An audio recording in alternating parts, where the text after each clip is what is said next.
Namaste, good morning everyone. My name is Dharmendra Dubay and I will be presenting to you this morning on student-centered constructivist learning, the importance of metacognitive scaffolding. I have been a high school science teacher for 35 years.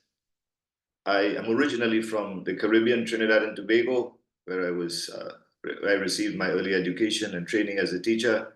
And I've been fortunate enough to travel to other countries and work as a teacher, including Bermuda, the United States, China, for 8 years in India, in Bangalore. And for the last 1 year, I've been working here in Abu Dhabi. I do plan to return to Bangalore in August again to continue my work there in India. So great to be with you and looking forward to sharing this topic for the next 20 minutes or so. So let's get into it. And let's first begin by looking at some of the terms that I'm going to discuss. And the first one is constructivism, which has been around in education for quite a long time. And it's connected to a lot of the pioneers in education, but one in particular is John Dewey. And he put forth the idea that students should be not just treated as objects to sit in the class and listen and take notes and nod their head, but they should be allowed to discover and figure things out on their own. And very often we feel that that means that you just throw students in there and you say, go ahead and figure things out. But this little section that I have here from this article actually highlights very importantly down here at the last paragraph that Dewey believed that traditional subject matter was important, but should be integrated with the strengths and interests of the learner. And he also pointed out that the learner needed some kind of guidance. And that kind of guidance is what I have come to describe as metacognitive scaffolding. And I'm going to explain that a bit more. This metacognition it's a big term. It encompasses a lot. It first came into the education literature back in 1976 by a researcher by the name of Flavel. But in the context of what I'm about to present, this metacognition or a thinking or about thinking or a deep reflection on what's happening and what the learner is presented with, it really comes down to what's on the last bullet point here on this slide, which is metacognitive regulation. And as you throw the learners in and you give them a task of one kind or another, you might be listening as the teacher to conversations that they're having as they're trying to figure out what they have to do. They make errors. If they're working as a team, they would discuss what's the best way forward. And the teacher may be around listening to these conversations. And sometimes the teacher may need to intervene and give some guidance, but maybe not. Sometimes just with their conversations and their reflections and their trial and error, you might hear phrases like, I get it, or now I see it, or, oh, yes, now, and ah. And once you hear those in your classroom, it's a sign that students are discovering for themselves. They're thinking, they're reflecting, and you have a process of metacognition going on. And once you have that kind of structure in a classroom where students are building and they're constructing and they are discussing among themselves, getting ready to present and to share. If you look at the new Bloom's taxonomy here, which was first put forth in 2001, there's an old Bloom's taxonomy which is sort of similar to this. But once you get the learners at the very top of Bloom's taxonomy, like creating and reflecting and developing and sharing, at some point in that process, they would likely be doing all of the others, remembering their information, showing their understanding, applying, analyzing, and evaluating. And this is why, in terms of planning your lesson as a teacher, thinking about how you want to challenge your students, it's always best to look at the top of this triangle and say, how can I create an activity that is going to allow my students to create or to build or to discuss and analyze and bring all of those things together. After, of course, we've given them certain amounts of knowledge and preparedness. And that is so important. And that's what I want to show in this slide. It's not that you just throw the students out there with a little kit or a model or something that you can buy on Amazon.in, for example. It's got lots of nice little science kits and whatnot. And you can just type out some instructions, put it on a sheet of paper, put the students in a group of 5 and say, go and do this. But when you do that, it's likely that the learners would sort of be lost. They would be asking, what's the point? Why are we doing this? And it's important for the teachers to understand that the learners can't just be thrown in like that into this creative environment or this constructivist environment. And this is one of the issues that might arise, because it could lead to a lot of stress for the teacher and for the learners if they are not properly set up or scaffolded for what they must do. So this diagram here is nice because it shows that we want to have metacognition, and we want to have constructivism, but we also need to combine that with the teacher planning exactly what moves he or she will make in the classroom, and what preparation would be given, and what support would be given while the activity is going on. And once the first session is finished, because sometimes these activities would go on, it might be an ongoing project, it might go on for several days, a couple of weeks, and what support would the teacher offer, or scaffolding, is very important. So now I want to move into some examples of how this would work in my area, of course, which is science. And first I want to talk about this metacognitive scaffolding, not a term that I came up with really. Mills and others conducted a mixed method investigation using what they described as metacognitive scaffolding. Others have used this phrase before.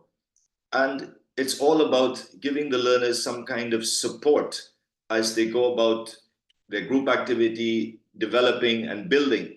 And here, in that research from Mills, students in year 8 or grade 8 were studying plate tectonics. And this diagram speaks for itself for those who are not so familiar with the topic. The idea that our planet was one big landmass at one time, and then there were these plates that moved apart. And what these researchers did is that they put students into groups and had them create what I described and what has been described in the literature as the student-made stop-motion animation. And it's not something that you really need a lot of technology to do. And in fact, there are ways that you can do it without any technology. But just think you photocopy, Xerox some images like this, you give it to the students, and then you have them decide how they're going to go about explaining this plate tectonics. So the plates have to move apart, but how do the plates move apart? You want them to get into some more details. So you see this little inset that I have here. You want them to include some of that. And you don't just want them to take a diagram necessarily and talk about it. You want them to wrestle with the issue for a little bit. And when they have to make an animation, then they have to put a few slides together, really, and just make little movements between one slide and the next, and then scroll through all of them. And then they would have created a stop motion animation.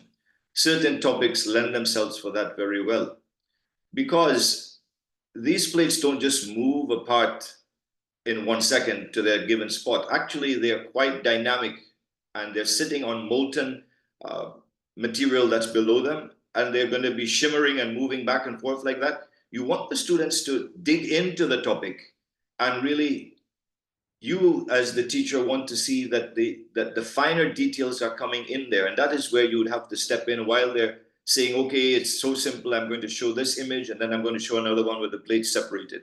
You want them to add in lots of details, but you don't want to tell them that up front. You want to give them the chance to discover it. And as you go around, you will be giving certain prompts and guidance to help them to build their animation. So that was one kind of, one example. There are other examples that could be simpler, and it doesn't have to involve making an animation necessarily. This metacognitive scaffolding here I have in the teaching of year 11 chemistry for international baccalaureate. What you see up here on the top left of my screen is a diagram that's faulty, but this is a technical topic. So for those who are not so familiar with this level of chemistry, the first diagram there, the one made with the clay model, the plasticine model, is not the correct answer.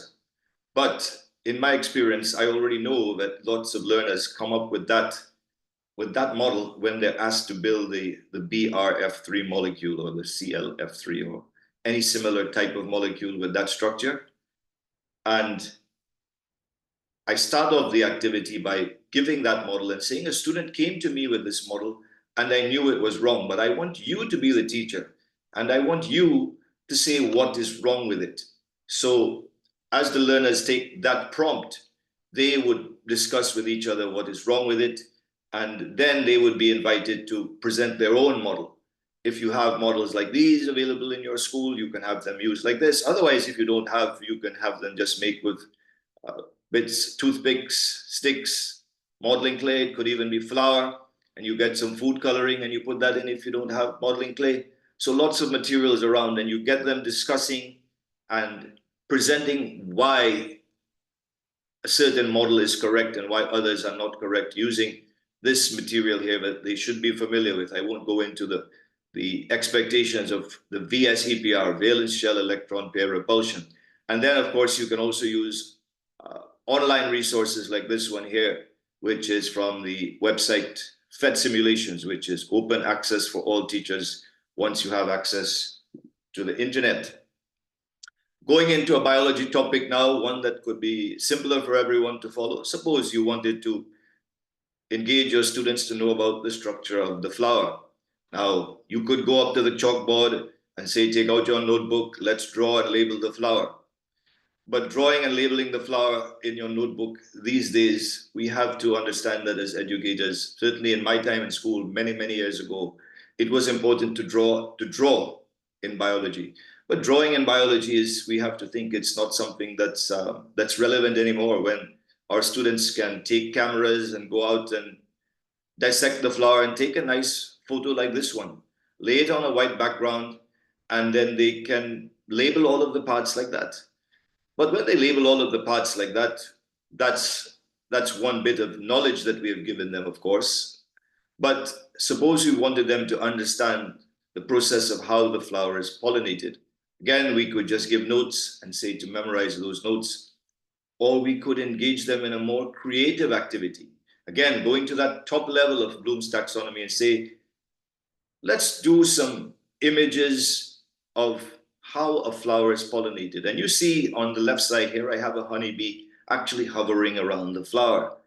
And you wouldn't say to the students that the honeybee is going to pollinate this flower and it's going to be insect pollination and take notes and read. No, you will just put the prompt out there.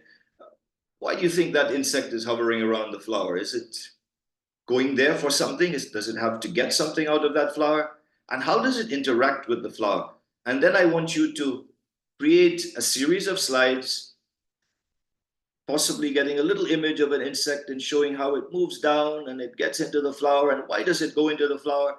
What does it see actually that's different from the human eye? If we research, we'll find out that the bee actually sees a lot of different lights here because it can see in ultraviolet. So there's a lot of extra bits and pieces for the students to investigate and to put in and to create a personal touch. And in doing so, they would build a lot more knowledge about exactly how the insect gets to the flower, why it gets to the flower, how does the pollen stick on the insect's body, and then what happens when it goes to another flower and it transfers the pollen. Of course, all of this, there are going to be certain issues that teachers will immediately raise. I'm aware of those, and I'm going to share some of that before I finish in the next 10 minutes or so. One more example here, now this one coming from more advanced biology.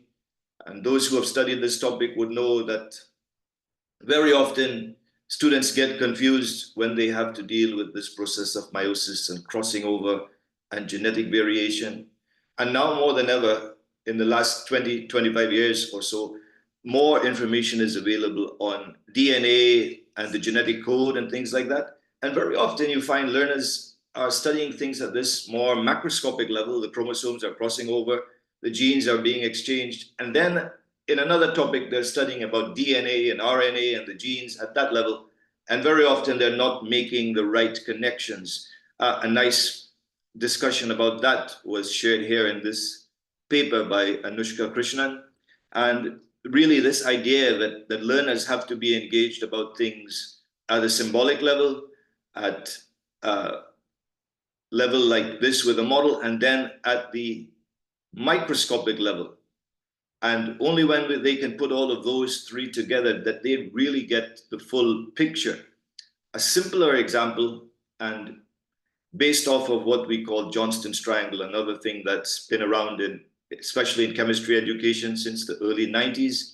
Johnston's triangle puts forth the idea that very often we might teach students, for instance, about the water molecule and why water has special properties by drawing a diagram like this one at the bottom, showing how ice floats on top of water, heating up water and doing all of those experiments. And then we say we're done without actually connecting all of the other microscopic things that are happening inside of the water molecule, things that we can't really see at all. But those should be connected in this holistic study here as to why ice floats on water, why water has a high boiling point, and this symbolic representation. And it's to go into this area here. Very often, those things that the students cannot see with their eyes, like DNA or the bond between a carbon atom and a hydrogen atom.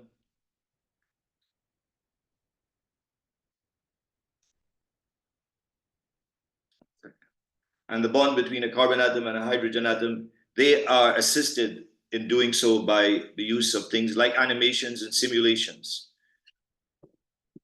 In my own research recently, for my doctorate in teaching and learning with technology, I looked at the use of student-made stop motion animations to help students understand a complicated topic in chemistry. And I just want to focus on my first research question here, which is the impact of metacognitive scaffolding on students' understandings of the effect of temperature on exothermic and endothermic reactions. And I had what we would call 4 research constructs, the student-made animated model, metacognitive scaffolding, and then, of course, the chemistry part of it, which is the effect of temperature, LCP, Le Chatelier's principle, which is a very well-known tool that's been used by teachers over the years. So here, again, I don't want to go too much into the chemistry of it, but anyone who's involved in this area, I would be happy to share more with you. This is a typical slide that teachers would use when they come to teach about exothermic and endothermic reactions. And they would say that we have to use Le Chatelier's principle, LCP, to figure out what is happening. So in my research, I had 2 groups of students that I worked with in 2023 at Canadian International School, Bangalore, and I gave one of those groups a lesson in how to use LCP, Le Chatelier's principle. Here you see on this slide, I have heat as a product, and in this chemical reaction, that is an exothermic reaction because heat is produced, heat is generated in the reaction. And if we add more heat to it, then the system would try to use up the heat and the reaction would be shifted towards the left. That is the application of Le Chatelier's principle. So when a reaction has the negative delta H, it's exothermic, so we put heat here. And then if someone says, if you add heat or increase the temperature, where does the reaction go? It goes this side. And if you lower heat and you make it colder, where does the reaction go? It goes towards producing some heat. And that is a little tool, Le Chatelier's principle, that students use. But before I expose the students to that, I also used this PhET simulation here, where I showed them that in these exothermic reactions, there's a barrier. And the forward reaction has a smaller barrier than the reverse reaction. They saw that. And then I did not give that group this opportunity to build the animation though, but I showed them the barrier. Then I gave another group the opportunity to build this animation. And I did not teach that group about Le Chatelier's principle at all. I just said, what's going to happen here when you increase the temperature? Well, they would say the molecules bounce around, they have more energy. But increasing the temperature, which side would get a greater advantage from that? Is it the side that has the bigger barrier or the side that has the smaller barrier? And immediately they began to see that the side with the bigger barrier, they have a bigger thing to cross, so they would need more energy. And if you don't put more energy and you keep the temperature cold, then this side would go forward. But this side would be struggling to get over the barrier. Even though they would be bouncing around a bit, they won't have enough energy to get over the barrier. And that really took the place of this rote algorithm here, this rote learning algorithm, as it's called, by having them build these animations, get together in groups, move their molecules around, and build these animations. And that really sums up what I did. And here I have some data now on the outcome of that. I will go straight to this slide here. And I would say these are my two groups. One group where I did the animation on initially, they had 11 students in that group. The other group that I did Le Chatelier's principle, that had 6 students, but their scores were similar. Then I gave them some questions at the start. This also shows quite a lot of similarity. Then when the whole thing was finished, I gave the test again. Notice the experimental group went from 2.64 to 6. The control group also went up. But the most important finding was the change of the experimental group was 3.36, and the change of the control group was 1.33. And this is where there was the significant difference. And that significant difference really comes out when I break up my test and I look at it this way, because I made 2 marks in the test for general knowledge that everybody got. I made 4 marks on the test for applying Le Chatelier's principle. And the experimental group didn't get taught Le Chatelier's principle, but the questions were made just for that purpose. The control group did not get to make the animation. So now let's look at in here. This question here was where the control group had to apply their knowledge to explain what was going on. And before they were exposed to Le Chatelier's principle, some of them actually talked about the barrier, which they were exposed to before the teaching of Le Chatelier's principle. But once they got LCP, they all decided that the explanation was going to be because of what we learned about LCP. And then the experimental group, they had a question on Le Chatelier's principle to solve. And let me see where that is right here. They went from 0.55 to 2.1 in one question, and they went from 0.55 to 2.1 also in the other question. So they improved in the question that asked for application of Le Chatelier's principle, and they improved, of course, in the question that asked for deeper explanation. Contrast that again with the control group. Yes, they did good with Le Chatelier's principle because that's where they were taught for. They went from 0.83 to 3.17, but when they were asked to explain, they went from 0.66 to 0. They actually had a loss of some knowledge that they would have had before. This is a slide where I asked them about their views, and it shows that there was a lot of approval for the use of the algorithm because students are really very much interested in doing well in their exams. And it's not surprising that the things that can allow them to solve the exam question easily, they would support that. And it also explains why teachers would support that. Here, it's difficult to see this, so I will skip through this slide. I gave the students portfolios to get information from them. But very important is when I asked them to share their perspectives via an email that I sent out. And some of them said the project made me rethink my knowledge, which scared me, but overall also made me more aware of my own flaws in learning. Making the stop motion, it forced me to ask questions and to wonder about why certain things were happening the way they were. But let's not all make it look magnificent. I spent a long time to produce a video for a small concept which I understood. So it's not, some students complained about too much time. Teacher perspectives, I had some interviews with some teachers also about this who teach the topic, and they agreed very much that this was very good. But one of the things they raised, of course, that it takes a lot of time. As I explained to you, I am originally from the Caribbean, and this research was connected through the University of the West Indies. And the three teachers that I interviewed are Caribbean teachers of the what we call the CXC Cape curriculum. But the research itself was connected at an international school in Bangalore, where I worked as a teacher at that time. And that brings me to the end of my presentation this morning. Thank you very much, and I will stop for any questions now. Thank you, sir. If you can stop sharing the screen. All right.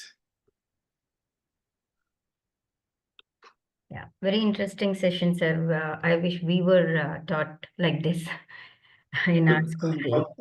I have to just hit share, right? Okay, yes. Just close it, sir. Close. Okay, so it's closed now, right? It's not sharing anymore? I can see your screen, in the sense, all the icons and all that. All right, so share. There is no stop sharing for you. I'm clicking on the share icon. I'm seeing share. You can't close it? You can't close the screen? Entire screen is showing, right? And then, okay, let me see. I have some other options here. Yeah, all of this. And this is the full screen, layouts and options.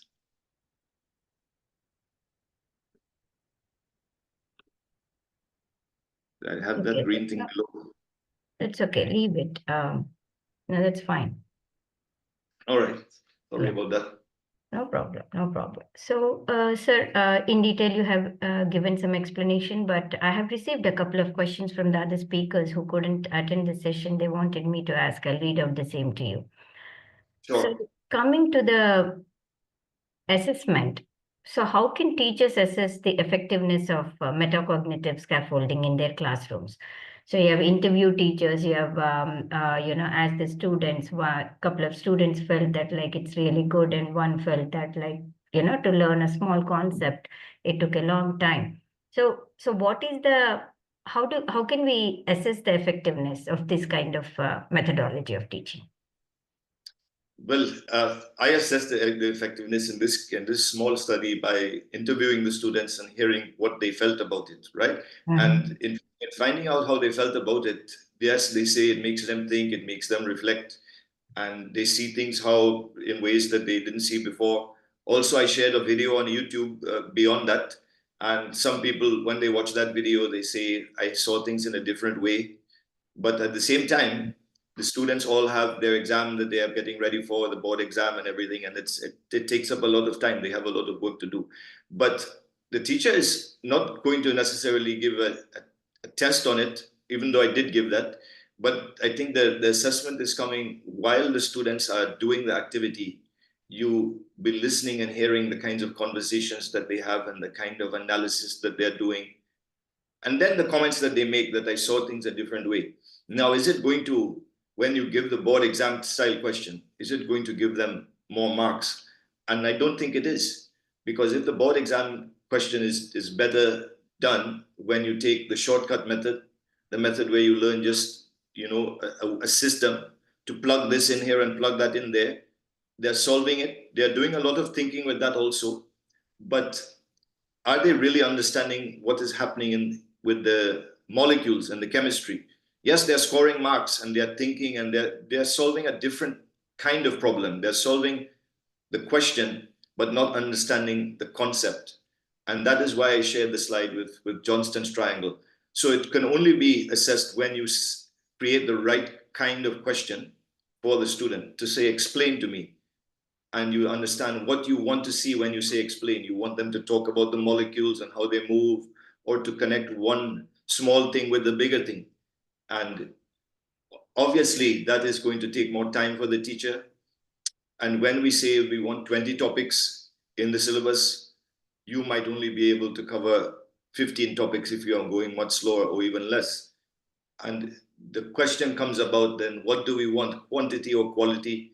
And do we want thinking and reflection and deep understanding? And it is a bigger thing, really, for education to think about in general. And I don't think it's just in India. Wherever you have in the world that anybody is undertaking a board exam, whatever country, you will have teachers will come up with strategies to just help the students get ready for the exam. And the learners will be happy once they're scoring the marks. But is it that you are having the deeper understanding remains the question. So how can this method be addressed to diverse learners, sir? Like with students or with diverse learning needs, right? With learning disabilities like that. So how can this methodology of teaching will be addressed to them? Well, I think it suits it well in the sense that sometimes learners might, if we just giving them like words on a piece of paper, if that is their challenge, because challenges can be diverse, right? And if you allow them, instead of like, for instance, if you want them to understand how a flower is pollinated, and you say, write an essay for me or draw diagrams, they might be struggling to do that. But if you say, I give you a small toy honeybee and I give you a model of a flower, and could you explain to me how the pollination happens? And if they can do that, if they can say the insect is attracted to the flower and it goes on the petal and it goes down and it feeds, and they can show you, not even saying too many words from their mouth, but just like showing you what is happening, then it supports that kind of learner, because they get the concept. But then, are we willing to certify and say that they have passed the exam and they should graduate? Because we are only focusing on some multiple choice question or some writing of an essay or drawing of a diagram, and every student is different. But the exams that we give remains one size fits all. You have to do it this way, and that is what causes the problem. I think when the teachers have the opportunity to give creative ways of assessing learning and supporting learners, it's better. But the challenge for that would come once we have classes with like 50 learners in there. The teacher is forced to do a certain way, and I'm aware of that. But this is the way to move forward.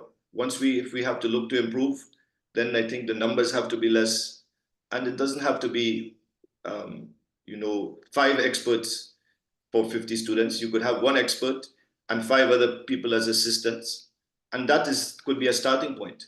Because if it's difficult to get, and for schools to have a low student to teacher ratio, at least you can have people in training, and it could be a way to move forward like that. Right.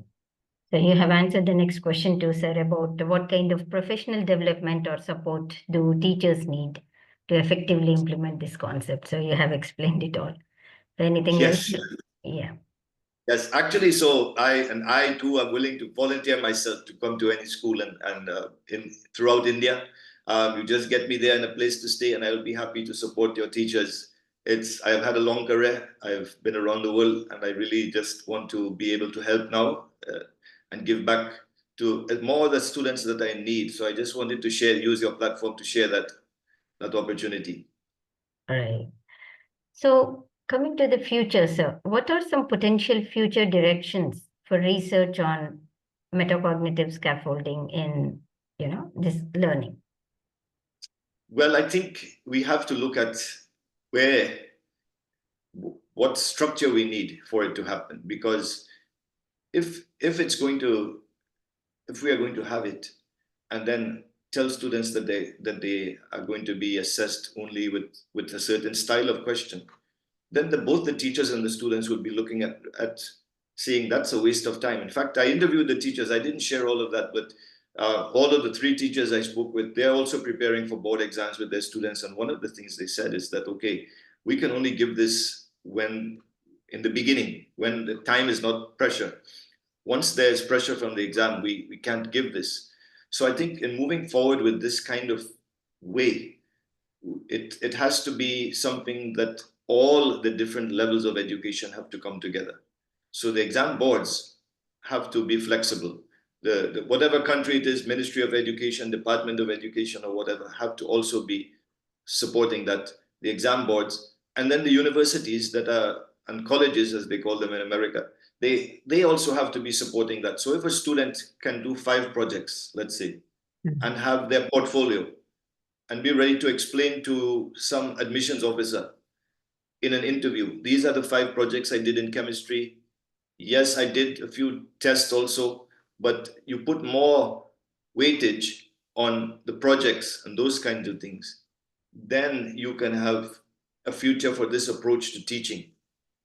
Because I don't think the teachers are, from my experience, again, speaking to the teachers, they are not against it. They are very much in support of that kind of thing.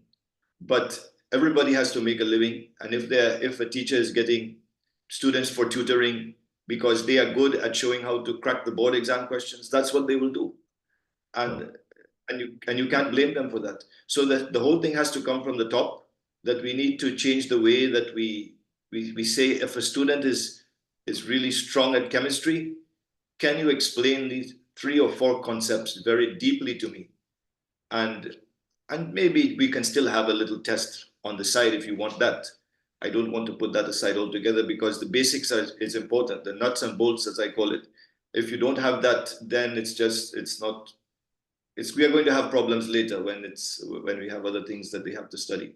So that information must also come, the support, the scaffold, and then you get them into certain activities to solve issues like this.